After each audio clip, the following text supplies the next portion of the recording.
ലൈഫിൽ എന്തെങ്കിലും മിസ് ചെയ്യുന്നു?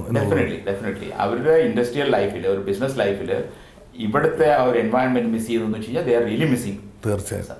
അപ്പോൾ അതിൻ്റെ ഒരു വലിയ ഫാക്ടർ ഇവിടുത്തെ ചീഫ് മിനിസ്റ്ററാണ്. ചീഫ് മിനിസ്റ്റർ നരേന്ദ്രമോദി എന്ന് പറയുന്നത് ചീഫ് മിനിസ്റ്റർ എന്നല്ല എല്ലാവരും അറിയുന്നത്. Is the CEO of Gujarat incorporated. തീർച്ചയായും. ഗുജറാത്ത് ഇൻകോർപ്പറേറ്റഡിനെ നയിക്കുന്ന ചീഫ് എക്സിക്യൂട്ടീവ് ഓഫീസറാണ് Narendra Modi. And he has definitely very good qualities as A manager, good manager. അത് തന്നെയാണ് ഈ നല്ലൊരു അഡ്മിനിസ്ട്രേറ്റർ, നല്ല policy maker and very supportive of industry and business.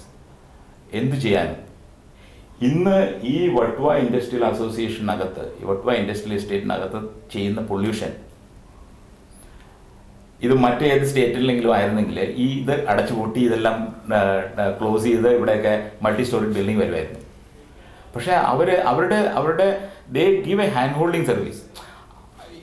Last ഒരു 3-4 months ഒരു 3 meeting chairman of GPCB, Gujarat pollution control board, and അവരുടെ officials എല്ലാവരും കൂടെ വന്നിട്ട് എല്ലാ ഇൻഡസ്ട്രിയൽ അസോസിയേഷൻ്റെയും മെമ്പേഴ്സിനെ വിളിച്ച് ഒരു ഹ്യൂജ് ഗ്യാതറിംഗ് ഉണ്ടായിരുന്നു അവിടെ. അവർ പറഞ്ഞു, we want to support you, but at the same time we have given you a deadline. ഈ പീരിയഡിനകം at least you do this much. Norms is 250 COD, chemical oxygen demand 250 വരണം നിങ്ങൾ ഡിസ്ചാർജ് ചെയ്യുന്ന വെള്ളത്തിലെങ്കിൽ. അവർ പറഞ്ഞു, you bring it up to at least 2000, then we will think of 250. അവരങ്ങോട്ട് impose ചെയ്യല്ല. അപ്പം അവർ ഇൻഡസ്ട്രിയെ ഹെൽപ്പ് ചെയ്ത്, ഇൻഡസ്ട്രിക്ക് വേണ്ട സപ്പോർട്ടെല്ലാം കൊടുത്ത് അവരെ കൊണ്ട് പൊല്യൂഷൻ കൺട്രോൾ മെഷേഴ്സ് എടുപ്പിക്കാനുള്ള എല്ലാ സഹായങ്ങളും അവർ ചെയ്ത് കൊടുക്കുന്നുണ്ട്.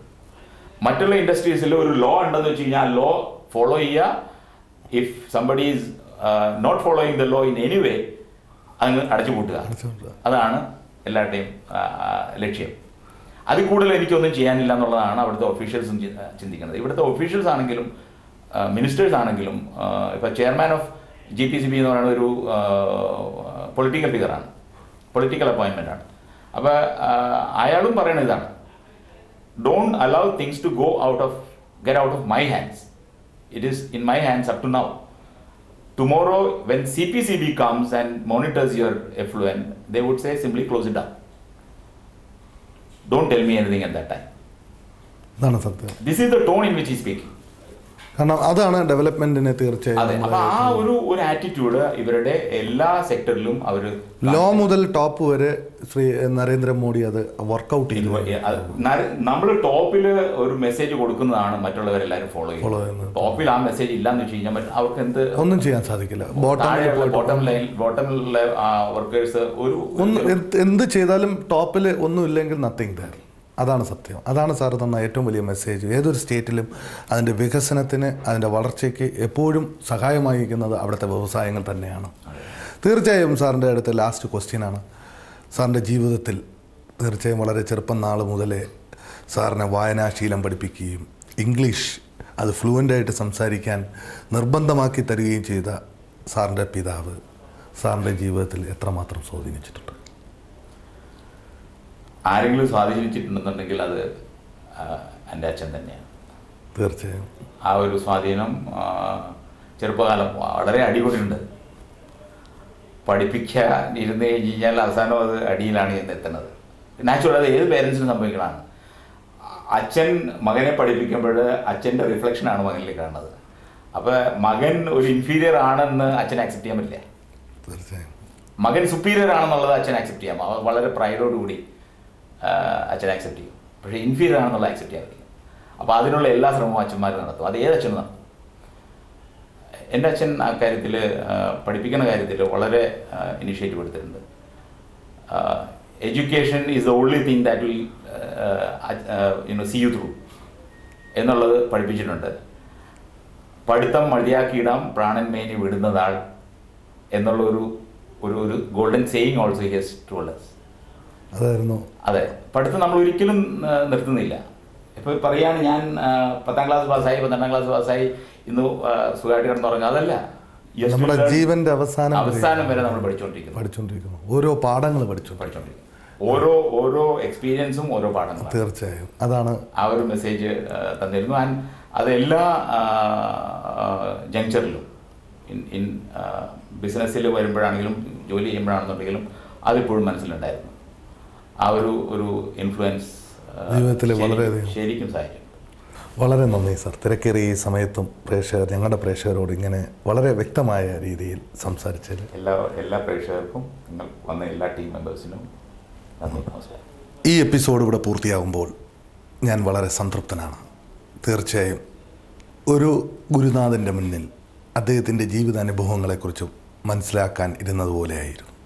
തീർച്ചയായും ഒരുപാട് കാര്യങ്ങൾ, ഒരു നല്ല നല്ല വശങ്ങൾ തീർച്ചയായും എനിക്ക് പഠിക്കാൻ കഴിഞ്ഞു. അദ്ദേഹത്തിൻ്റെ ജീവിതത്തിലെ ഓരോരോ കാര്യങ്ങളും അദ്ദേഹം പറഞ്ഞ തന്നെ ഒരു കാര്യം ഞാൻ അങ്ങോട്ട് പറയുക. തീർച്ചയായും നമ്മളൊന്ന് ചിന്തിക്കുന്നു, മറ്റൊന്നിലേക്ക് നമ്മൾ എത്തിച്ചേരുന്നു. പക്ഷേ ആ എത്തിച്ചേരുന്ന സ്ഥലം നമ്മളത് വളരെ ജെന്യുവനായിട്ട്, സത്യസന്ധമായിട്ട് ആ ലക്ഷ്യപ്രാപ്തിയിലേക്ക് തിരിക്കുകയാണെങ്കിൽ, ചിന്തിക്കുകയാണെങ്കിൽ അവിടെ വിജയമുണ്ടാകും. തീർച്ചയായും അദ്ദേഹം പറഞ്ഞ അദ്ദേഹത്തിൻ്റെ പിതാവ് നൽകിയ ഒരു മെസ്സേജ്, നമ്മുടെ വിദ്യാഭ്യാസം ഒരിക്കലും കംപ്ലീറ്റ് ആവുന്നില്ല. നമ്മുടെ പ്രാണവായു നമ്മുടെ ഇന്ന് പോകുന്നത് വരെയും അന്ത്യശ്വാസം വരെയും നമ്മൾ പഠിച്ചുകൊണ്ടേയിരിക്കുകയാണ്. നമ്മളതിലൊരു വിദ്യാർത്ഥിയാണ്. നമ്മുടെ കംപ്ലീറ്റ് ആവുന്നില്ല നമ്മുടെ വിദ്യാഭ്യാസം, നമ്മുടെ എഡ്യൂക്കേഷൻ.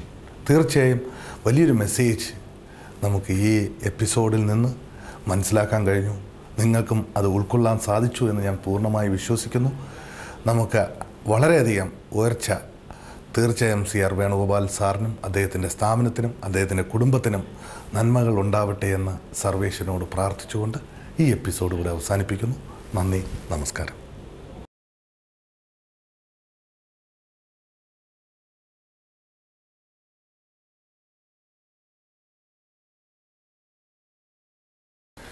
ഇനി പ്രേക്ഷകരോടുള്ള ചോദ്യം ഇതാണ്.